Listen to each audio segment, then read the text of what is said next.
Estimés frères et sœurs dans le Christ Jésus, comme vous le savez tous, comme nous le savons tous, nous sommes assemblés ce matin dans ce temple de Baraka Mission, temple national, si on peut le dire, mais ne tombe pas dans les travers du passé. pour l'ouverture d'un événement historique.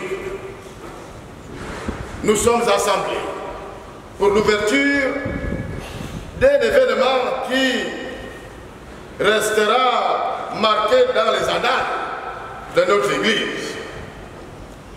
Un événement jamais organisé, à notre connaissance, au sein de l'Église évangélique du Gabon. Frères et sœurs, nous avons donc dit que par rapport à ces deux versets, le 7e et le 8e, nous voulons dégager essentiellement et faute de temps deux vérités ou deux leçons. La première leçon à dégager ici est tirée du verset 7.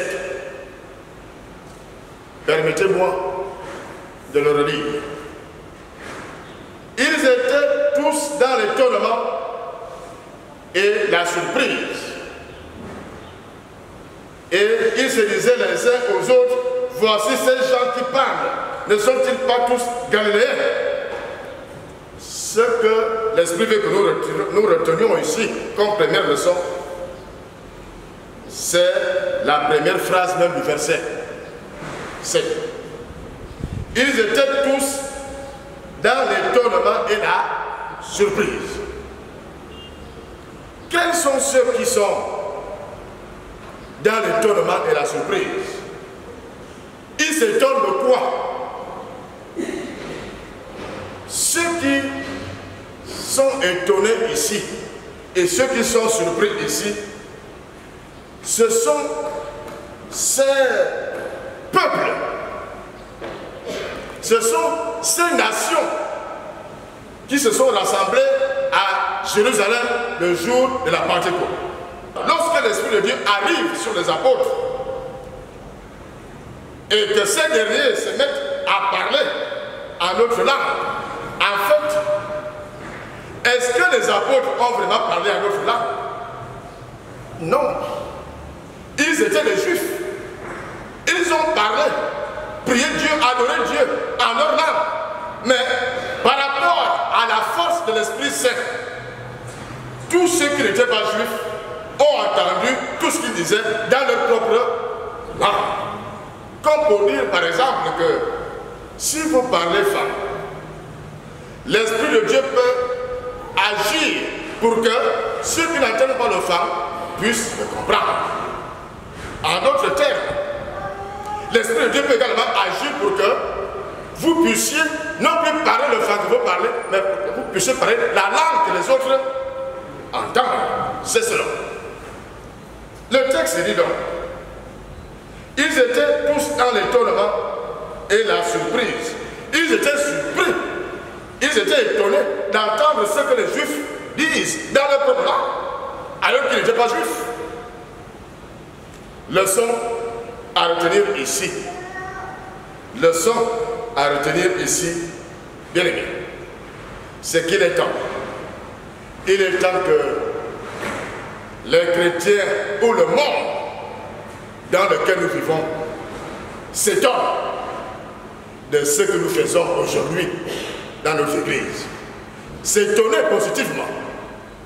Il est temps que tous ceux qui vivent au Gabon soient surpris positivement du travail missionnaire qui se fait au sein de l'Église évangélique du Gabon.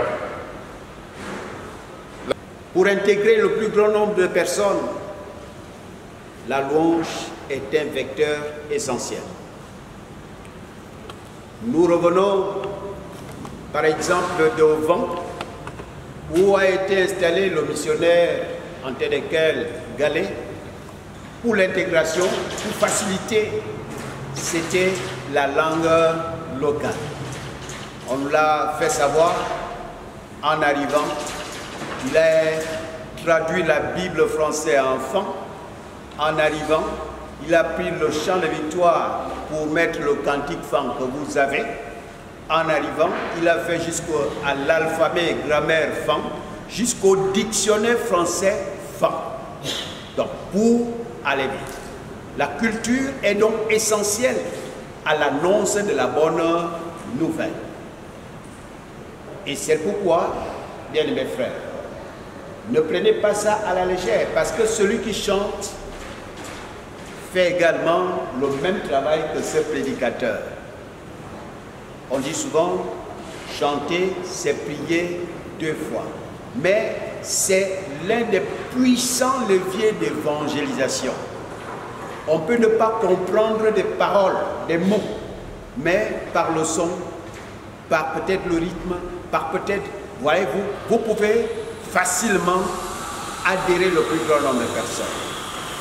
Ça a été une observation lors de notre tournée.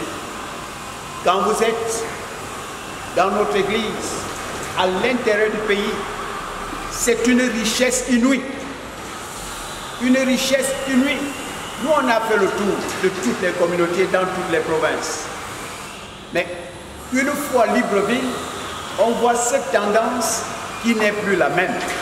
Et nous avons dit qu'il n'est pas normal que dans des grandes villes, que l'intégration de toutes les cultures ne soit pas au rendez-vous. C'est pourquoi nous avons dit, peut-être, certains qui y sont ne connaissent pas encore. Donc l'apprentissage est donc essentiel pour tout le monde. D'où la raison pour laquelle nous avons invité certains des chantres de l'intérieur, dans d'autres langues, à venir à Libreville, enseigner à ceux qui sont à Libreville, à l'intérieur du pays, formant des relais dans toutes les régions, parce qu'après ce séminaire, tout culte public doit être une richesse à la gloire de Dieu en termes de culture. Quand on parle de louange, il faut faire danser tout le monde, et chacun dans sa culture. C'est ce que nous attendons du présent séminaire.